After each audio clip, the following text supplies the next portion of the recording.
प्यारे दोस्तों, कैसे हैं आप सभी लोग। मुझे उम्मीद है कि आप लोग अच्छे होंगे। तो हमने कौन से प्रैक्टिस सेट को शुरू किया है, प्रैक्टिस सेट 3.5 को हमने शुरू किया है और इसमें हमारे 3 क्वेश्चंस पहले ही कंप्लीट हो चुके हैं।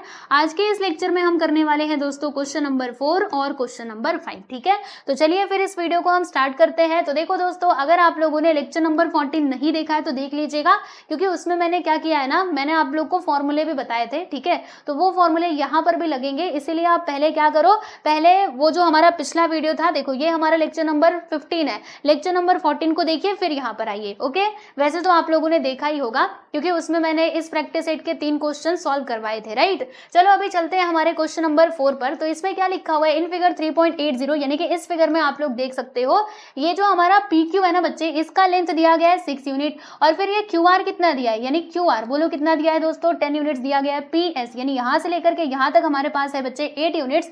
देन हमें फाइंड करना है लेंथ ऑफ TS मतलब ये जो है ना, इसका लेंथ हमें फाइंड करना है। अब कैसे करेंगे, तो देखो फिगर देख करके आपको समझ में आ गया होगा कि यहाँ पर हम कौन सा थ्योरम यूज करने वाले हैं, तो वही बोलो कौन सा, theorem of external division of codes, है ना। क्योंकि यहाँ पर देखिएगा ये जो दोनों कोड्स है ना, वो एक दूसरे को क्या कर रहे हैं बच्चे, इंटरसेक्ट तो कर रहे हैं बट एक्सटर्नली, है ना।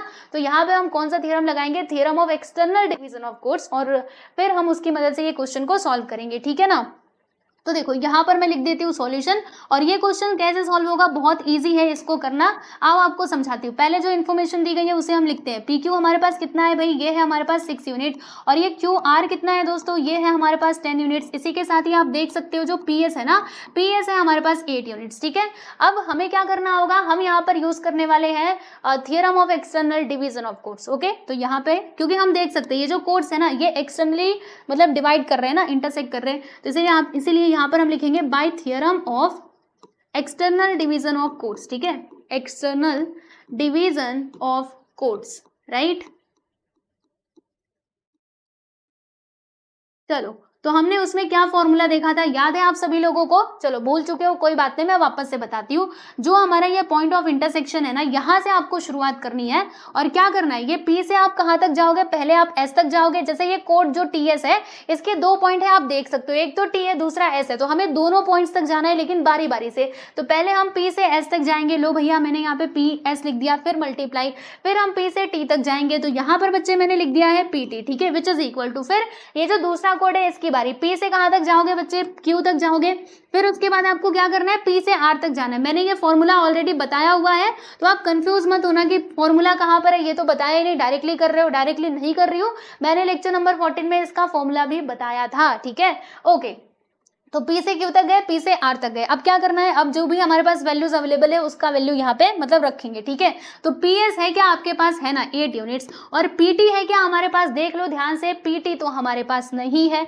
अब नहीं है तो क्या करेंगे, नहीं है तो यहाँ पे ना हम कुछ दिमाग लगाएंगे। क्या दिमाग लगाएंगे, देखो जैसे कि आप सभी लोगों को मालूम है, अभी इसमें देख के आपको मालूम पड़ेगा। देखो PST, ये तीनों पॉइंट्स क्या है बच्चे, कोलिनियर पॉइंट्स है। कैसे पॉइंट्स हैं, कोलिनियर, P से S है और ये S से T है। तो आप मुझे एक बात बताओ, अगर मुझे चाहिए होगा PT, तो मैं इसको कैसे लिख सकती हूँ, PS प्लस ST करके लिख सकती हूँ, यस और नो, जी हाँ लिख सकती हूँ। ठीक है, यहाँ पर क्या है बच्चे, PT है ना, यहाँ पर क्या है PT, तो PT की जगह पे हम क्या लिख सकते हैं बच्चे, PS प्लस ST लिख सकते हैं ना, बोलो यस लिख सकते हैं। क्यों, क्योंकि PS का वैल्यू हमारे पास अवेलेबल है ना, तो जब हम यहाँ पे वैल्यू पुट करेंगे फिर उसके बाद हमें TS मिल जाएगा। ओके, हमें TS ही चाहिए। देखो ST बोलो या फिर TS बोलो, दोनों का मतलब सेम है। ठीक है, तो हम क्या करेंगे, ये PT की जगह पे लिखेंगे PS प्लस ST।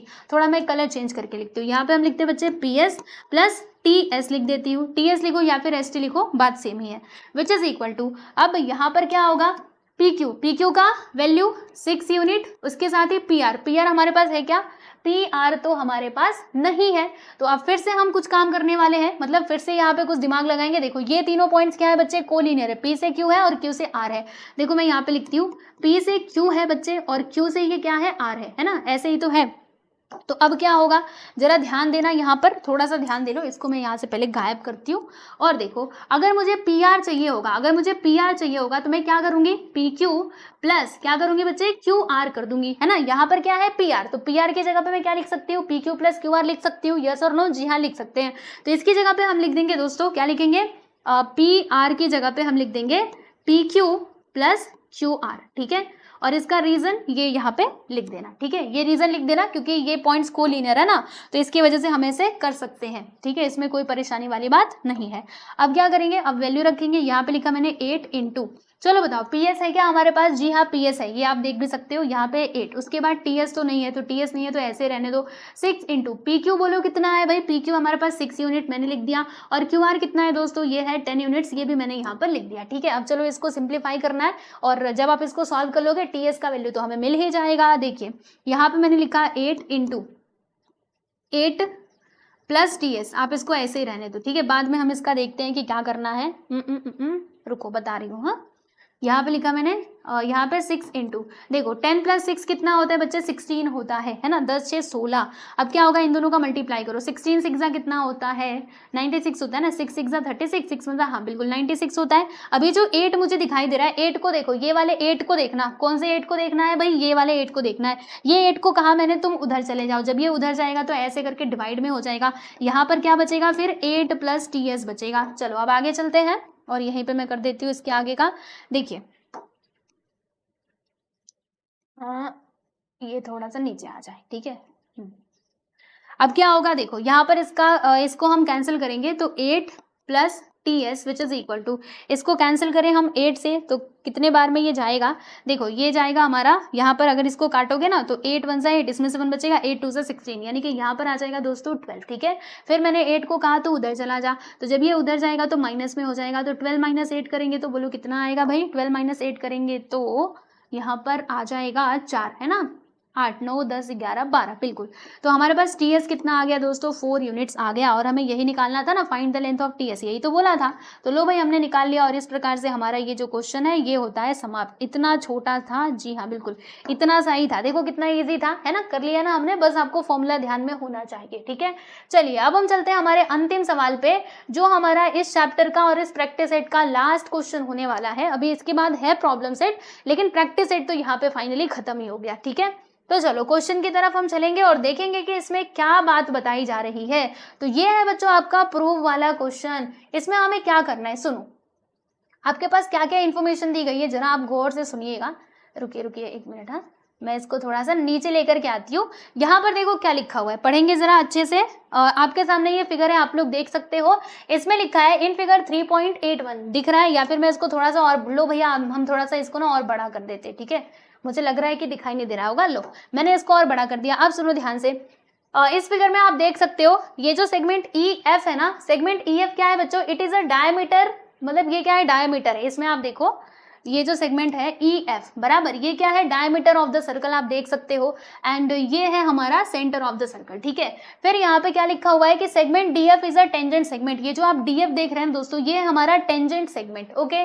फिर यहाँ पे क्या लिखा हुआ है, the radius of the circle is R, यानी सर्कल में जो रेडियस है ना वो कितने, वो क्या हो जाएंगे, वो आर हो जाएंगे। तो देखो जैसे रेडियस यहाँ पे आपको दो दिखाई दे रहे होंगे, एक तो ई एच और दूसरा एच एफ, ये आर है, ये भी क्या है बच्चे, ये भी हमारा आर है। तो फिर हमें क्या करना है, ये चीज प्रूव करना है, क्या प्रूव करना है, d into G which is equal to 4r का स्क्वायर। तो डी मतलब यहां से लेकर के यहां तक इंटू जी, ठीक है, which is equal to 4r का स्क्वायर। अब ये कैसे प्रूव होगा, तो यहाँ पर हम क्या क्या यूज करने वाले मैं आपको बता देती हूँ। एक तो यहाँ पे हम पाइथागोरस थ्योरम लगाने वाले हैं, और दूसरा हम यहाँ पे यूज करने वाले दोस्तों कौन सा theorem, tangent secant segment theorem, ठीक है, क्योंकि यहाँ पे टेंजेंट है, यहाँ पे सेकेंड है, आप देख सकते हो। तो टेंजेंट सीकेंट सेगमेंट थ्योरम यहाँ पर यूज होगा, और इसी के साथ ही हम लोग यूज करेंगे कौन सा, पाइथागोरस थ्योरम, ठीक है। अब ये होगा कैसे, चलो मैं आपको सॉल्व करके बताती हूँ, ठीक है।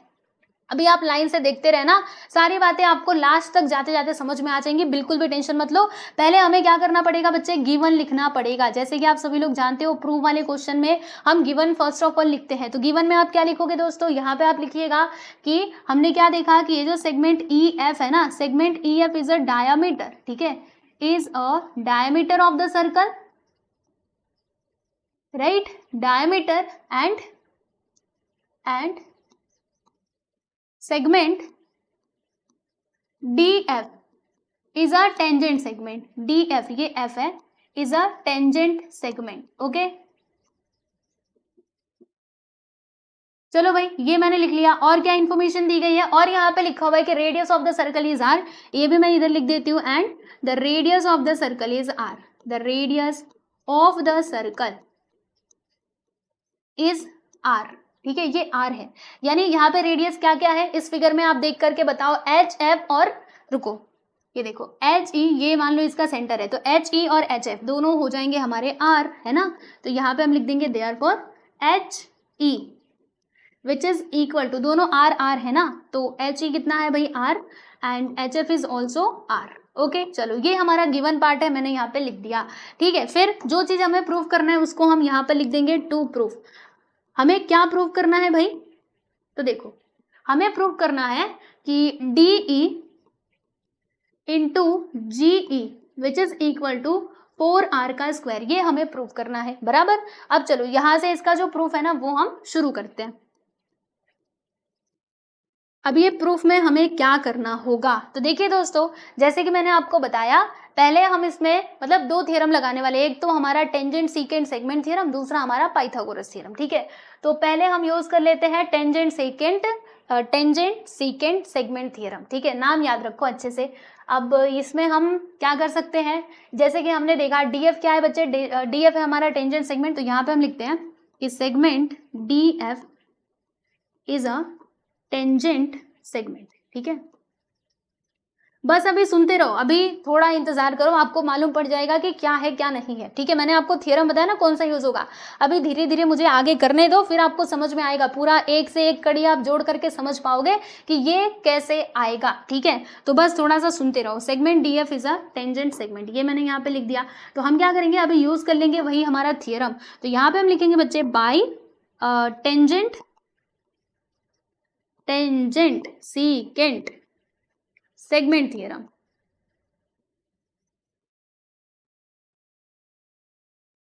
वो वाला थ्योरम हम यहाँ पर लगाएंगे। तो बोलो बच्चों थ्योरम क्या था, याद करो जल्दी से, क्या था थ्योरम। हम क्या करते हैं, ये जो हमारा टेंजेंट है इसका स्क्वायर करते हैं, यानी कि यहाँ पर हम लिख देंगे पहले डीएफ का स्क्वायर, ठीक है। ये किसके इक्वल होगा, रुको एक मिनट, हाँ, यहाँ मैं लिखती हूँ डी एफ इसका square which is equal to, किसके इक्वल होगा, तो ये जो हमारा इंटरसेक्टिंग वाला पॉइंट है ना, यहाँ से हम पहले कहाँ तक जाएंगे, अभी ध्यान से देखना, ये हमारा कोड है ना, तो कोड के दोनों पॉइंट तक हमें जाना है बारी बारी से। तो पहले हम डी से जी तक जाएंगे, यहाँ पे हम डी से जी तक जाएंगे, फिर इंटू, उसके बाद डी से हम ई तक जाएंगे दोस्तों। तो यहाँ पर मैंने लिख दिया डी से ई तक, ठीक है। क्या करना है, पहले आपको टेंजेंट का स्क्वायर कर देना है, D F square which is equal to D G into D E, ठीक है। क्या लिखोगे, देखो डी जी इंटू और डी ई बराबर, और इसको आप लिख देना इक्वेशन नंबर 1, ठीक है, याद रखिएगा इक्वेशन नंबर 1 को।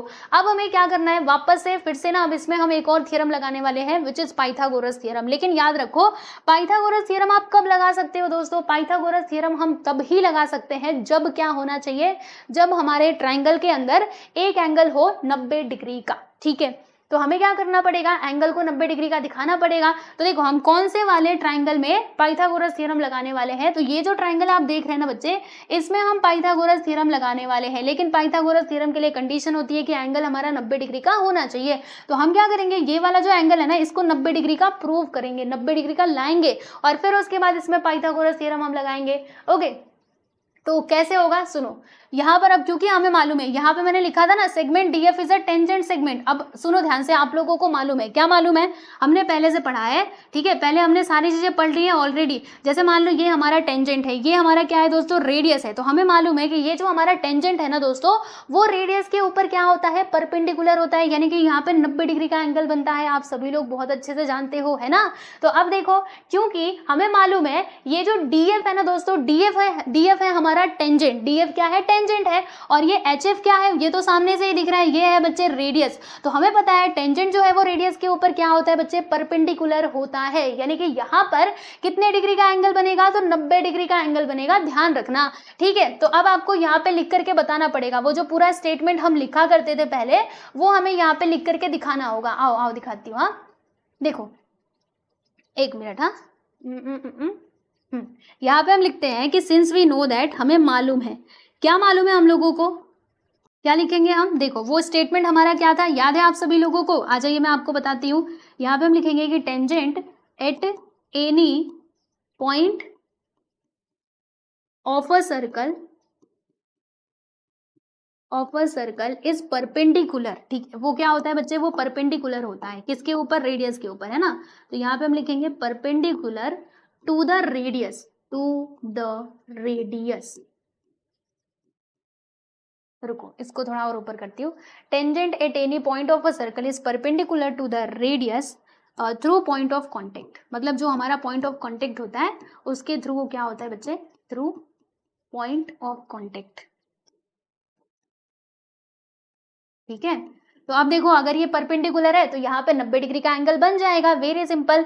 तो इसीलिए हम यहाँ पे क्या लिख देंगे, देयरफॉर, थोड़ा मैं ना इसको छोटा करती हूँ और अभी साइड में लिखती हूँ। ठीक है, वैसे आप सभी लोग देख पा रहे होंगे, देखिए यहाँ पे हम लिख देंगे दोस्तों कि देयरफॉर, क्या लिखेंगे कि देयरफॉर एंगल, कौन सा एंगल बताइए, कौन से एंगल की हम बात करेंगे, ये वाले एंगल की। तो इस एंगल का नाम हम कैसे लिखेंगे, DFE। ठीक है, एंगल DFE बोलो कितने डिग्री का हो जाएगा भाई, ये हो जाएगा हमारा 90 डिग्री का। ठीक है ना, तो देखो हमने ये वाले एंगल को 90 डिग्री का ला दिया। अब उसके बाद हम इसमें पाइथागोरस थ्योरम लगा सकते हैं। तो अब देखिए आगे हम क्या लिखेंगे दोस्तों, यहाँ पे हम लिखेंगे कि in triangle, which triangle is there, triangle DEF। Triangle DEF में हमने क्या देखा, तो हमने एक बात देखी कि ये जो एंगल है ना DFE, देखो एंगल DFE ये है बच्चों हमारा 90 डिग्री का। तो इसमें हम पाइथागोरस थ्योरम का यूज कर सकते हैं। तो यहाँ पे हम लिखेंगे देयरफॉर बाय पाइथागोरस थ्योरम। ठीक है, पाइथागोरस थ्योरम। तो बोलो भाई पाइथागोरस थ्योरम जब आप इसमें लगाओगे तो क्या होगा, आप सभी को मालूम है क्या होता है। सबसे पहले आता है हाइपोटेनस का स्क्वायर, वो किसके इक्वल होता है, तो जो रिमेनिंग 2 साइड्स है उनके स्क्वायर के सम के इक्वल हो जाता है। तो यहाँ पर देखो ये 90 है, इसके जस्ट अपोजिट में जो साइड है वो हमारा हाइपोटेनस हो जाएगा। यानी सबसे पहले यहाँ पे हम लिखेंगे दोस्तों DE का स्क्वायर, ये किसके इक्वल होगा, तो DF square plus EF square. Right, बोलो जल्दी से, DF स्क्वायर प्लस EF का स्क्वायर। ठीक है, अच्छा ये मैंने लिख दिया है ना, समझ में आ रहा है। देखो DE square which is equal to DF square plus EF का स्क्वायर, और इसे अभी आप लोग लिख दीजिएगा इक्वेशन नंबर 2। ठीक है, यहाँ तक हमने कर लिया ना। अब हमें क्या करना है, इक्वेशन नंबर 2 और 1 दोनों को हमें प्लस करना है। क्या करना है दोस्तों, प्लस करना है। और फिर जब इन दोनों इक्वेशंस को हम सॉल्व करेंगे ना, तो जो चीज हमें प्रूव करना है वो बहुत आसानी से प्रूव हो जाएगा। ठीक है, ओके, तो क्या करेंगे हम, देखिए यहाँ पे हम लिखते हैं एडिंग इक्वेशन 1 और 2, एडिंग 1 और 2। ठीक है, चलो तो क्या करेंगे हम, लेफ्ट हैंड साइड को लेफ्ट हैंड साइड में ऐड करेंगे, राइट हैंड साइड को बच्चों राइट हैंड साइड में हम ऐड करेंगे। ठीक है, आइए तो लेफ्ट हैंड साइड में क्या क्या है इसके ऊपर आप जरा ध्यान दीजिएगा। यहाँ पे लेफ्ट हैंड साइड में है DF स्क्वायर, तो यहाँ पर लिख दिया है बच्चे मैंने DF स्क्वायर। यहाँ पे लेफ्ट साइड में क्या है DE स्क्वायर, तो मैंने इधर लिख दिया है दोस्तों DE का स्क्वायर। फिर इधर राइट साइड में क्या है DG इंटू DE, तो यहाँ पर मैं लिख देती हूँ बच्चों DG इंटू DE। ओके, फिर उसके बाद प्लस यहाँ पे राइट साइड में क्या है DF स्क्वायर, क्या है देखो DF स्क्वायर प्लस EF का स्क्वायर। ओके जी, ये लो भैया हमने ये लिख दिया। अब हम क्या करेंगे, तो अब हम यहाँ पर एक काम करने वाले हैं। क्या काम करने वाले हैं, देखो इधर DF है इधर भी DF है, तो मैं कहती हूँ DF को कि DF तो उधर चला जा, तो DF को मैंने उधर भेज दिया। और ये जो DG इंटू DE है ना बच्चों, इसको मैं इधर बुला लेती हूँ। मैं इसको इधर क्यों बुला रही हूँ, क्योंकि इसमें जरा आप देखिएगा और इसको देख करके समझो। ठीक है, इधर DE है ना DE और इसमें भी DE है, तो जब ये इधर आ जाएगा ना तो मैं DE को कॉमन ले सकती हूँ क्योंकि मुझे DE चाहिए।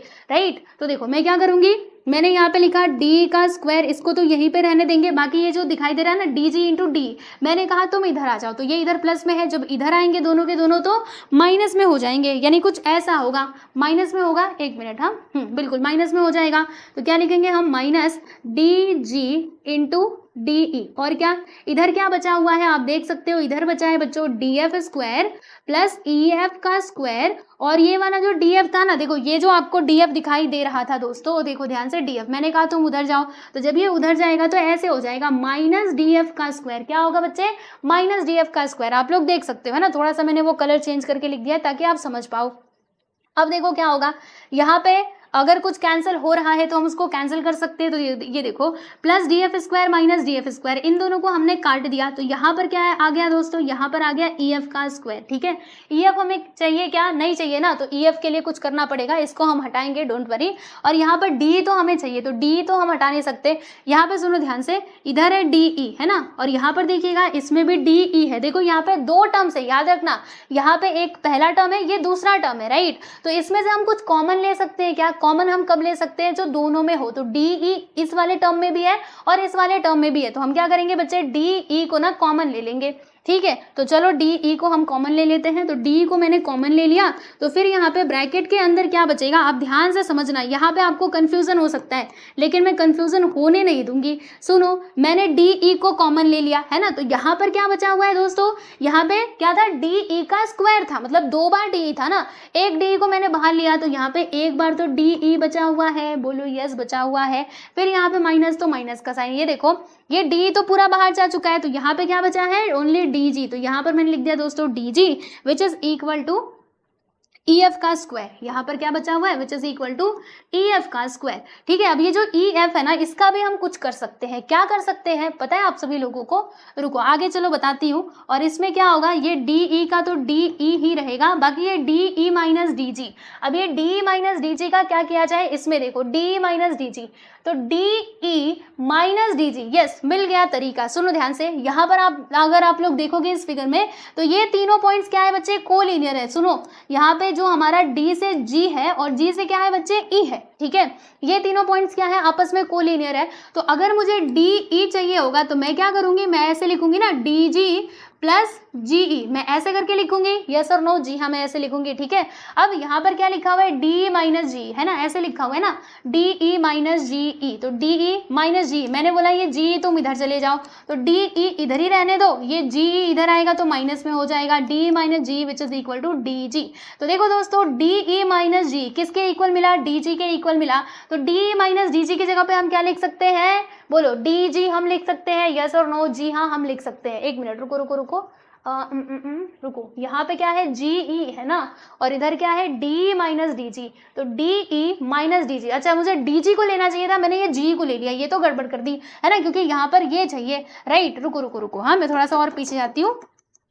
ठीक, कंफ्यूजन वाली कोई बात नहीं है। सुनो, जो हमें चाहिए उसको अकेला करना होगा। हमें क्या चाहिए, जी चाहिए ना, तो उसको अकेला कर दो, इसको अकेला करो, डीजी को बोलो तो इधर आ जा, तो डी माइनस, इधर आने के बाद ये डीजी माइनस में हो जाएगा क्योंकि वो उधर प्लस में है, और यहाँ पर आ गया बच्चों जी। तो देखो D minus DG, D minus DG, इसकी जगह पे हम क्या लिख सकते हैं, जी लिख सकते हैं। क्यों ऐसा, because the 3 points are collinear. Okay, तो देखो यहाँ पर फिगर में भी आप देख करके समझो थोड़ा सा। देखो ये पूरा तीनों पॉइंट्स क्या है बच्चे, कोलिनियर है। ओके, यहाँ पर क्या लिखा है, डी माइनस डीजी। देखो ये जो पूरा है ना DE, इसमें से हम किसको माइनस कर रहे हैं भाई, इसमें से हम माइनस कर रहे हैं DG को। ये पूरे में से इतना पार्ट हम निकाल दे रहे हैं, तो बोलो ना बचेगा क्या, G ही तो बचेगा।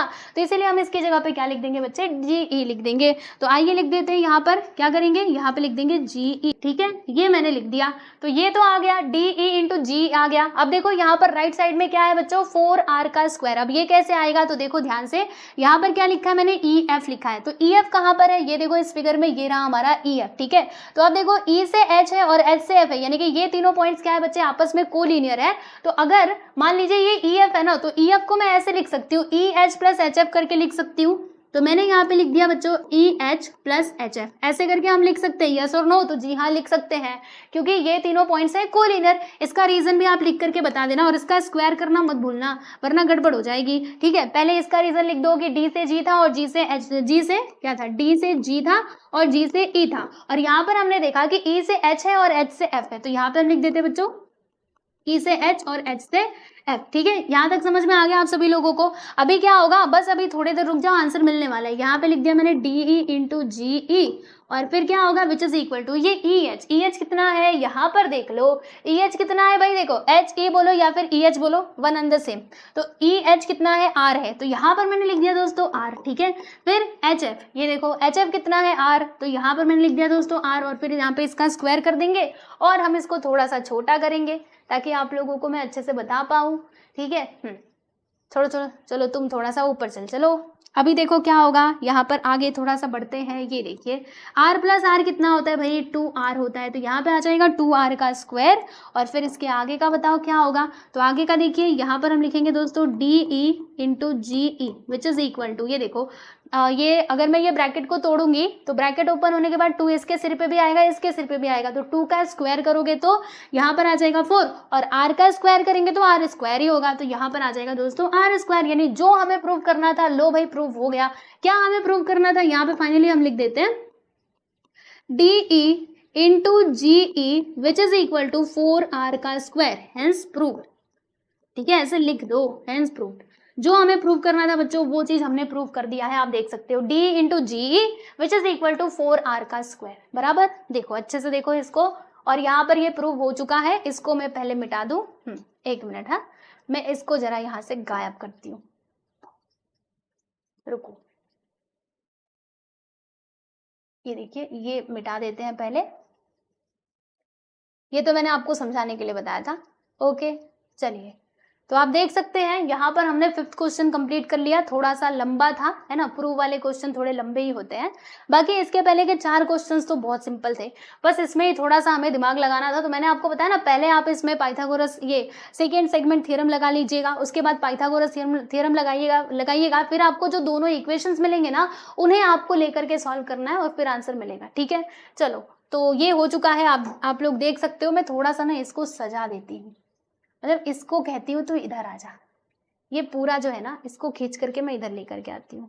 ये आधा आधा क्यों आ रहा है, रुको, ये वहीं पर ठीक था, चलो जान दो, मैं इसको यहीं पे रहने देती हूँ। पीडीएफ में मैं जब मतलब पीडीएफ जब इसका एक्सपोर्ट करूंगी ना, तो वहां पे आप क्या करना, पीडीएफ में इसको जूम करके देखोगे ना तो दिखाई देगा प्रॉपरली। ठीक है, चलो तो स्क्रीनशॉट लेना है तो ले सकते हो, वरना ये तो हो चुका।